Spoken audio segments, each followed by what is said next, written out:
যদি কায়েম হয় তাহলে মানুষ মানুষের গোলামি থেকে মুক্ত হয়ে আল্লাহর গোলামিতে আসবে। আপনারা কি এটা চান যে মানুষ মানুষের গোলামি থেকে মুক্ত হোক? চাই।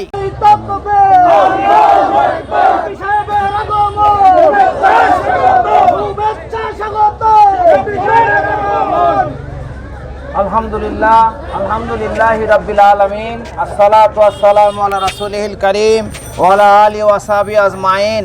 আউযু বিল্লাহি মিনাশ শাইতানির রাজীম। বিসমিল্লাহির রহমানির রহিম। আজকের এই শ্রমিক সমাবেশে উপস্থিত বাংলাদেশ শ্রমিক কল্যাণ ফেডারেশনের সম্মানিত উত্তর মহানগরীর আমির এবং সভাপতি এবং উপস্থিত শ্রমিক নেতৃবৃন্দ এবং বাংলাদেশ জামাত ইসলামী এই তুরাগ দক্ষিণ থানার সম্মানিত আমির এবং উপস্থিত শ্রমিক ভাই বোনেরা এবং এলাকাবাসী, আসসালামু আলাইকুম ওয়া রাহমাতুল্লাহ। একটু আগে আমার পূর্ববর্তী বক্তা এই উত্তর মহানগরীর সভাপতি উনি যে কথা বললেন সেই কথাগুলো আপনারা অবশ্যই শুনেছেন। মূল কথা যেটা সেটা হলো ইসলাম যদি কায়েম হয় তাহলে মানুষ মানুষের গোলামি থেকে মুক্ত হয়ে আল্লাহর গোলামিতে আসবে।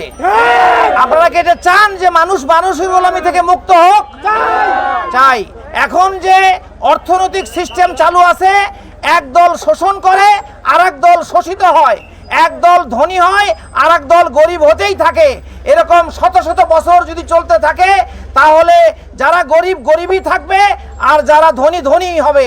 এই অর্থনীতির মাধ্যমে মানুষের উন্নতি কোনোদিন হবে না। সুদ ভিত্তিক সমাজে এক দল আর এক দলকে শত্রু মনে করে। গরিবরা ধনীদেরকে পছন্দ করে না, ধনীরা গরিবদেরকে তারা সুস্থ হোক আরো সবল হোক স্বাবলম্বী হোক এটা ধনীরা পছন্দ করে না। কিন্তু জাকাত ভিত্তিক অর্থনীতি যদি চালু হয় তাহলে ধনীরা গরিবদের অধিকার দিবে, এটা আল্লাহর বিধান। সেই অনুযায়ী দরিদ্ররা অভাবীরা গরিবরা তাদের অধিকার ফিরে পাবে, দয়া নয়। এখন তো ধনীরা যে দান করে সেটাকে তারা দয়া মনে করে, কিন্তু ইসলামের অর্থনীতির মাধ্যমে যে টাকা তারা দিবে জাকাতের মাধ্যমে, জাকাত ভিত্তিক অর্থনীতিতে এক দল অপর দলের কাছে যে অর্থ দিবে সেটা হলো তাদের অধিকার। এই অধিকারের মাধ্যমে তাদের সম্পদ পবিত্র হবে। তখন একে অপরকে দোয়া করবে, দরিদ্ররা ধনীদের জন্য দোয়া করবে আর ধনীরা দরিদ্রের জন্য দোয়া করবে।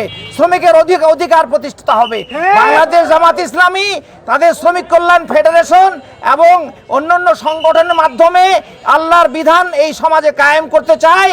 যদি সত্যিকার অর্থে আপনাদের সমর্থনে জামাত ইসলামী এই সমাজে ইসলামের রাষ্ট্র ব্যবস্থা কায়েম করতে পারে। এদেশে আমরা নামাজ পড়ি, নামাজের মধ্যে ইসলামের পদ্ধতি চালু আছে কিন্তু সমাজে চালু নাই। নামাজে এবং সমাজে, ব্যবসা বাণিজ্যে, বিচার ব্যবস্থায় সব কিছু যদি ইসলামের পদ্ধতি কায়েম হয় তাহলে এদেশে সত্যিকার অর্থে শান্তি আসবে।